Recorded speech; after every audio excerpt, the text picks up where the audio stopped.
Assalamualaikum warahmatullahi wabarakatuh dan salam sejahtera kepada semua penonton channel Studio NS Production dalam rancangan Eksplorasi Misteri Mistik. Saya Nazri Saleh, hos anda. Hari ini saya akan bawakan kepada anda pada penemuan nisan Aceh jenis C yang dipercayai ada kaitan dengan Kesultanan Melayu Melaka yang terletak di Kampung Batu Badak, Segamat, Johor. Penemuan nisan Aceh ini dijumpai oleh Encik Borhan bin Sulaiman ketika beliau membersihkan kawasan yang ingin membina rumah di tanah keluarganya pada satu ketika dulu. Terdapat juga serpihan tembikar lama di kawasan tapak tersebut.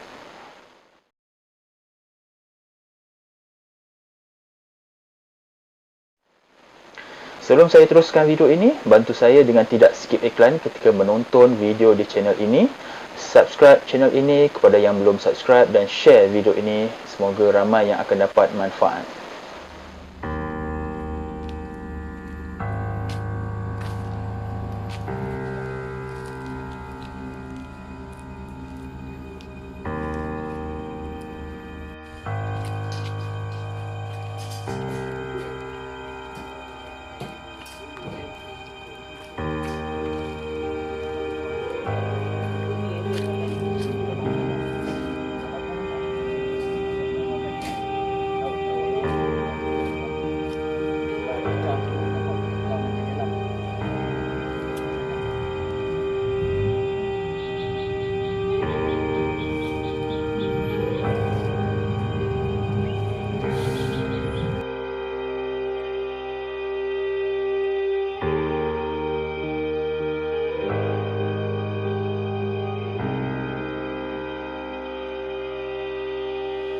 Saya Borhan bin Sulaiman.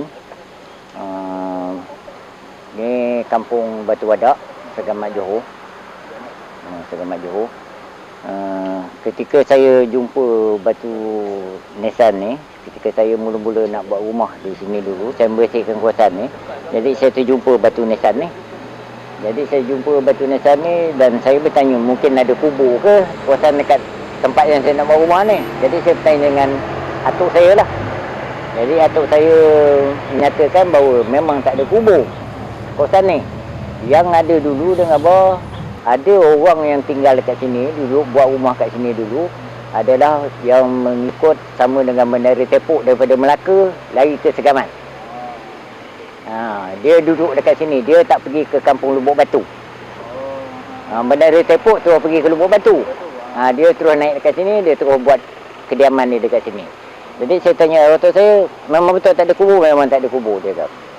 Memang tak ada kubur. Dan selepas habis perang kemarin, dia kata, yang duduk dekat sini tu balik ke Pahang, balik semula. Dan saya percaya batu nisan ni dia ditinggalkan sebab dia dah rosak. Pasal dia dah rosak, dah patah kan.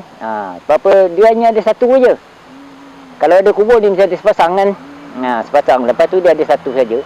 Lepas tu saya cari pula kalau ada yang pecah-pecah ni tinggal ke apa benda. Tak ada. Yang saya jumpa hanya batu nisan ni yang berbentuk macam ni sajalah. Yang bentuk macam ni. Sebab apa yang baki-baki yang pecah-pecah tu pun saya pun bersihkan, memang tak ada jumpa. Memang tak jumpa. Bermakna saya beranggapan bahawa batu nisan lepas dah rosak, jadi ditinggalkan. Ditinggalkan. Kalau dia tak rosak, bermakna mungkin dia dah bawa kan. Lepas tu dan saya jumpa satu saja.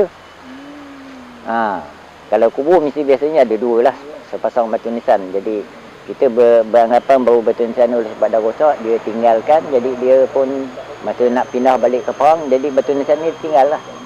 Dia tinggal ke sini. Kampung ni berdekatan dengan? Berdekatan dengan Sungai Segamat. Sungai Segamat. Paling hampir dengan Sungai Segamat. Jadi sungai ni boleh cantum ke?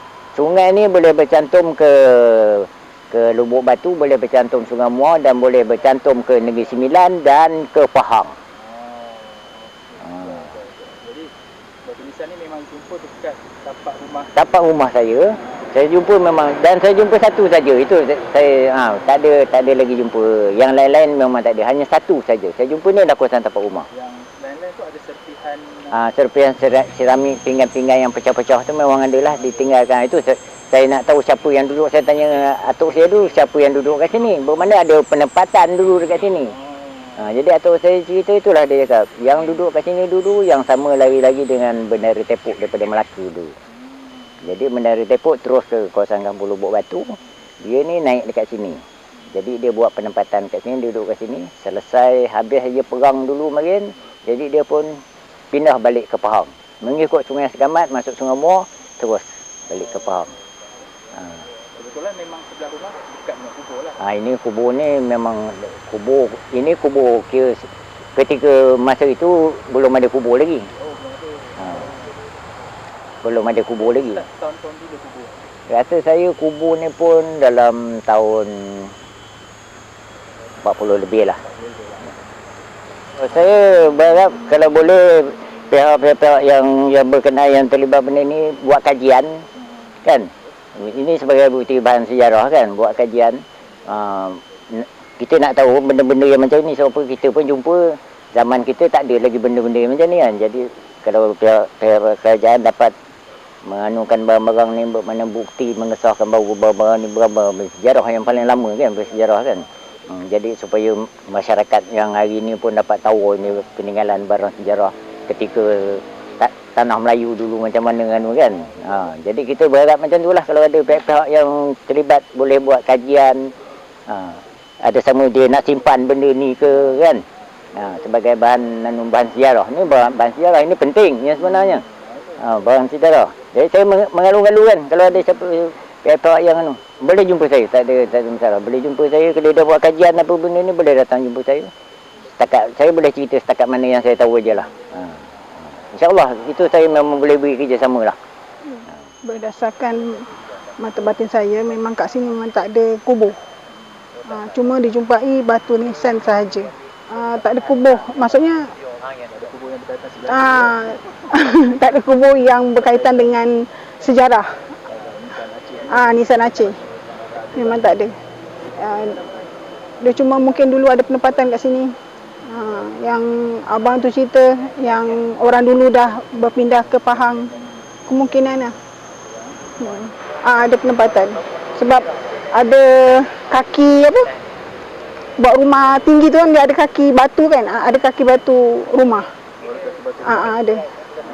Itu dia lah yang kita tahu. Seramik, pecahan seramik. Mungkin ada penempatan kat sini. Itu je lah.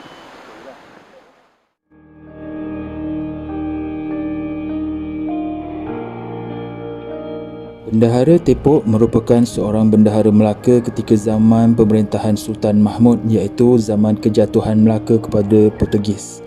Bendahara Tepuk merupakan bendahara Melaka yang terakhir. Umur beliau ketika itu telah menjangkau 90 tahun. Bendahara Tepuk berundur di Ulu Muar kerana ramai pahlawan dan hulu balang Melaka telah terkorban. Selain itu, Sultan Mahmud, Tun Fatimah permaisurinya dan hulu balangnya juga terpaksa berundur ke Pahang. Namun begitu, pada mulanya Bendahara Tepuk tidak mahu berundur dan terus mara menentang tentera Portugis walaupun telah mendapat perintah daripada Sultan Mahmud. Tetapi setelah dipujuk oleh Selamat Gagah, Hang Nadim dan anaknya Koja Ahmad agar berundur kerana Angkatan Hulu Balang Melaka sudah tidak mampu lagi untuk melawan kerana banyak yang tercedera. Akhirnya Bendahara Tepuk bersetuju untuk berundur dan meminta Seri Nara mengangkat batu besar dan membawa batu tersebut ke lubuk sungai untuk dicampakkan bagi pertimbangan, iaitu jika batu yang dicampaknya itu timbul, mereka akan kembali semula untuk mendapatkan Melaka, dan jika tenggelam, mereka terpaksa bernegeri di tempat lain. Angkatan Bendahara Tepuk berundur ke sebuah lubuk anak sungai Muar.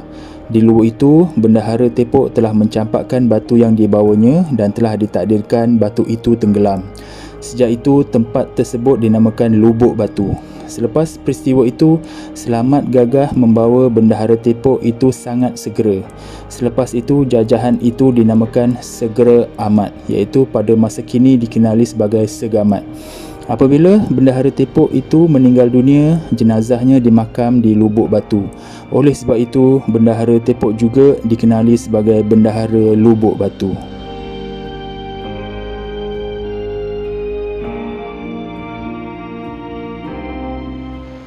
Jadi itu saja video untuk kali ini. Diharap dapat memberikan petunjuk kepada pengkaji sejarah untuk terus membongkar akan kebenaran penerangan saya ini. Saya bukan pengkaji sejarah, tapi hanya membantu berikan sedikit petunjuk pada sesuatu sejarah secara batin. Apa pandangan dan pendapat anda untuk episod kali ini? Sila kongsikan di bahagian komen di bawah video ini. Jangan lupa like dan share video ini kepada rakan-rakan anda supaya lebih ramai yang akan dapat manfaat dari video ini, dan subscribe channel ini kepada yang belum subscribe. Kepada yang baru ke channel ini dan berminat mengetahui eksplorasi yang lepas, masuk ke channel Eksplorasi Misteri Mistik dan scroll di bahagian ruangan video. Anda juga boleh bantu saya dengan membeli baju Eksplorasi Misteri Mistik ini di Shopee untuk saya mengumpul sedikit dana untuk teruskan rancangan Eksplorasi Misteri Mistik ini. Tanpa sokongan anda, sukar untuk saya teruskan program ini. Dapatkan maklumat lanjut berkenaan pembelian pada bahagian description di bawah video ini. Jadi sampai di sini saja video untuk kali ini. Jumpa kita di episod yang akan datang yang lebih menarik, insya-Allah. Assalamualaikum.